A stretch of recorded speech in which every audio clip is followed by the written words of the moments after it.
Well, hello and welcome to I Love Gay today.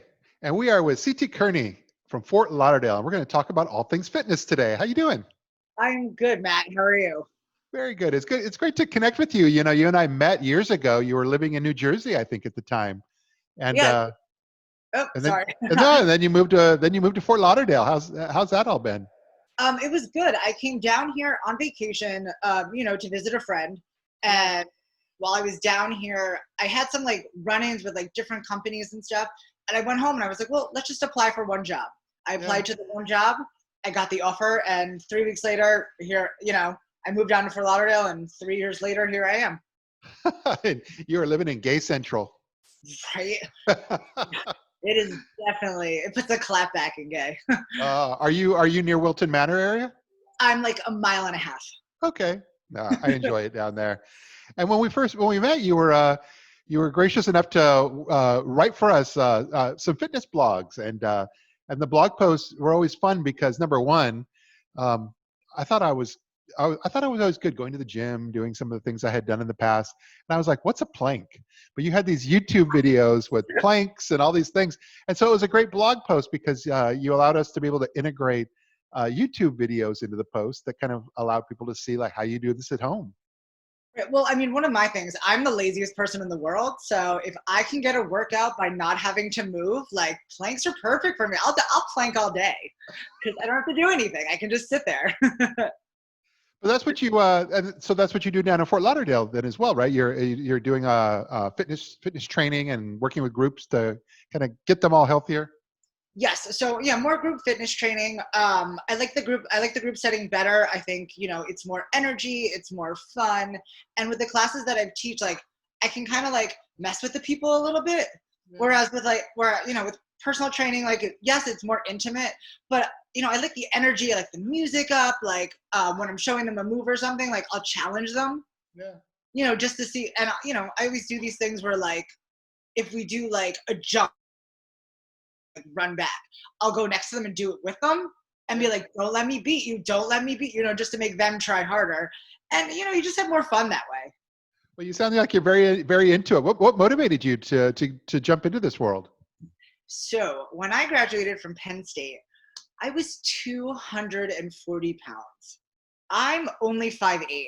So I think at the time it was like the BMI and like a healthy weight for me was like 150 pounds. Yeah. So I was like 90 pounds overweight.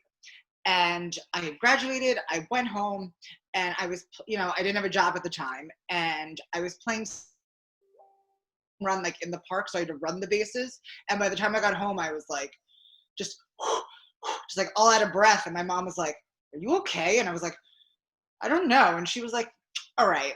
She was, "Maybe it's time to admit it." And I was like, "Yeah." I was like, "It's time for a change. I'm Yeah. fat." Yeah. And it was just one of those that I just wasn't happy with myself. And I didn't want to be the fun friend anymore. Like I wanted to be something different. So it was like a slow process. Like I just decided, okay, well, do something different. So my philosophy is, you don't need to do a total change all at once because you'll eventually fall off the wagon of 2 weeks of just eating kale and egg whites.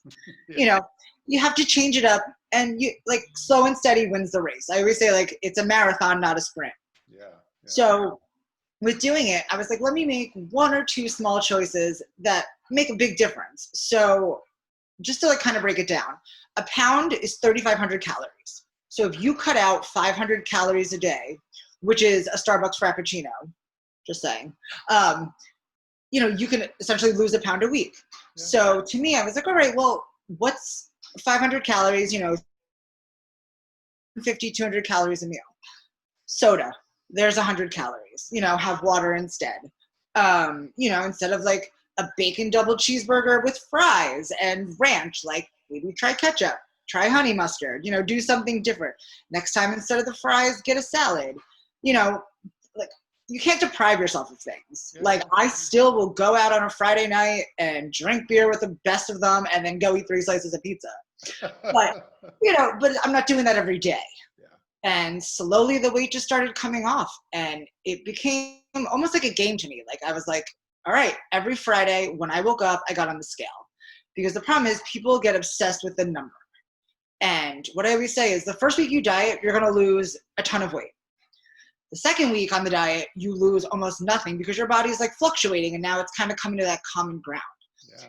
And I always say, like, take pictures, because if I want to gain muscle weighs more than fat. So yes, I will look better, but I'll also weigh more. Yeah. So, I always say, take pictures, see what you look like, and in a couple weeks, your friends will notice. In like 8 weeks or so, your family notices. And after like 12 weeks, which is 3 months, you'll finally see it. Like, it takes a lot. And, it was just one of those things. I just started doing it, and I stuck to schedules, and I let myself have a cheat day like now and again. And I've lost like 85 pounds. And I was like, well, if I can do it, Yeah. anyone can do it. And you're high energy. You seem happy. So it seems like there's been a lot of positive effects from all that as well. So there have been, like, people look, I hate to say this, but like in the world we're living in now, like, people look at you differently. You get treated differently. Yeah. And it was one of the things, like, I was like, well, I only have this body for the rest of my life. Yeah. Like, I can either be unhappy and, potentially run the risk of diabetes and high blood pressure and all those things that'll kill you early. Or, I can live a more active lifestyle, or I can eat a little bit better. And like I said, I go on my binges. Like, there are days like where I'll have a whole day where, it's like peanut butter M&Ms for breakfast. Yeah. Like, great. But again, it's not every day. The one thing though that no one tells you, and I want to bring this up, is that there's a mental, like, realization you need to have with yourself too. Yeah. Because for a while, after I lost all the weight and everyone was like, you look great, blah, blah, blah, like, thank you, I would still walk past the mirror and I'm like, ugh, you are fat. And I'm like, no, you're not. You like, look how far you've come. Yeah. And like, that's something that people don't talk about in the fitness world. They're like, great, you're going to lose weight, you're going to feel great, and everyone's going to love you. But it's like, do you love yourself? Yeah.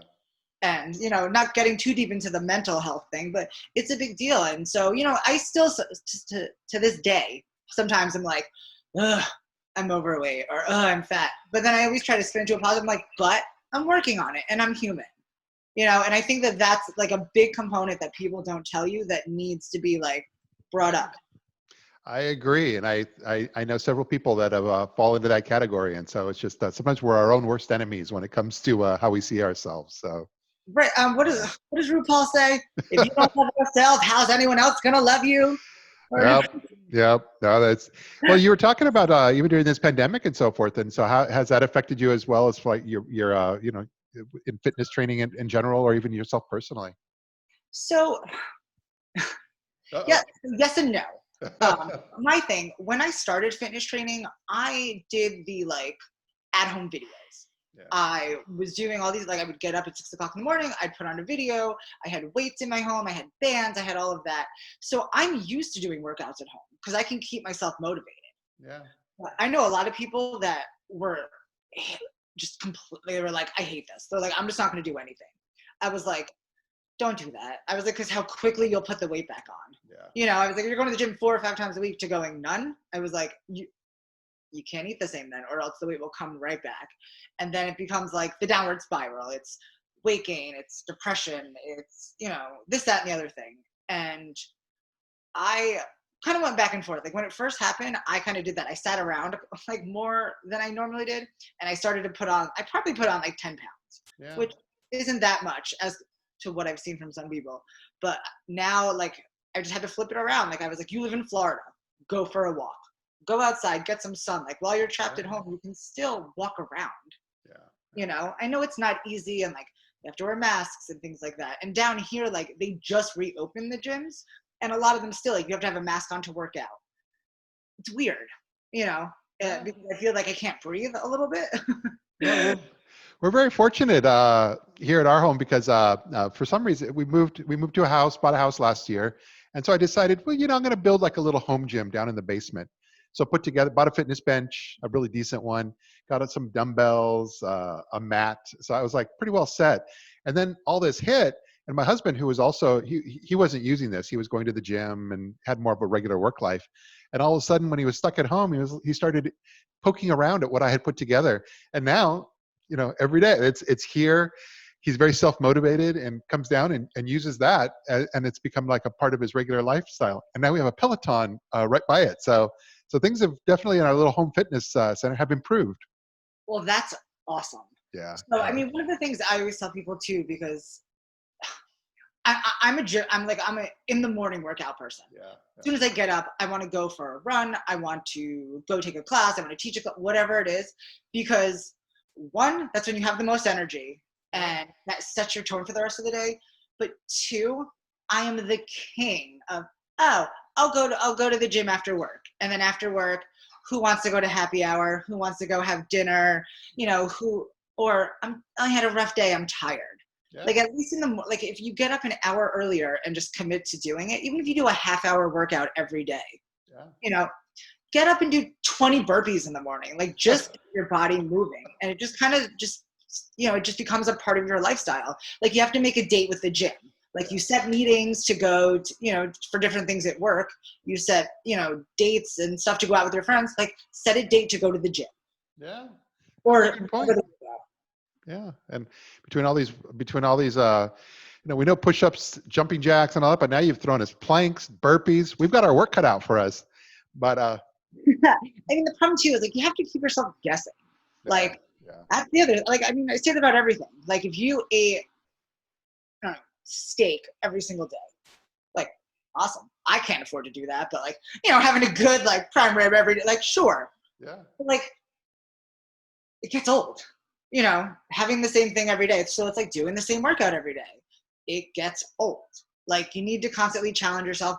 I always tell people, I was like, look, you should, I mean, I'm not saying join like 5 different gyms and pay $100 at each one and do something crazy, but, like, challenge yourself. Like, every basic move, there's more things you can do.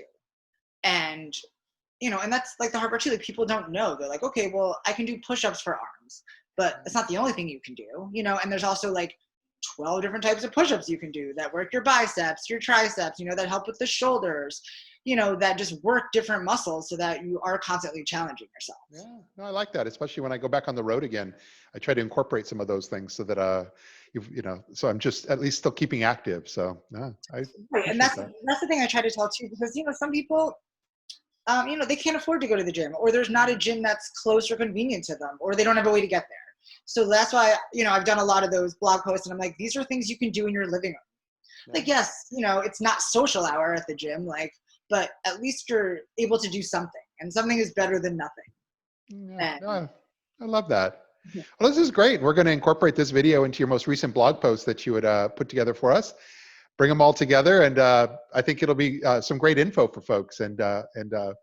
But I very much look forward to especially when we're able to travel again, and I come down to Fort Lauderdale, because you and I have engaged and interacted and done all this, but we haven't met yet. So I'm looking forward to meeting you in person. Right, definitely. Me too. When you come down, we'll do a whole bunch of workouts. You can come back and tell everyone how I like. I don't know about that. I may end up avoiding you then. It's okay. I've had more than instructors who say last one are the reasons I have trust issues. Like, yeah. I'm that person. I love it. Well, thanks so much for being here with us all. And like I said, look forward to seeing you soon. Thank you. I can't wait. All right. Take care now. All right. Bye.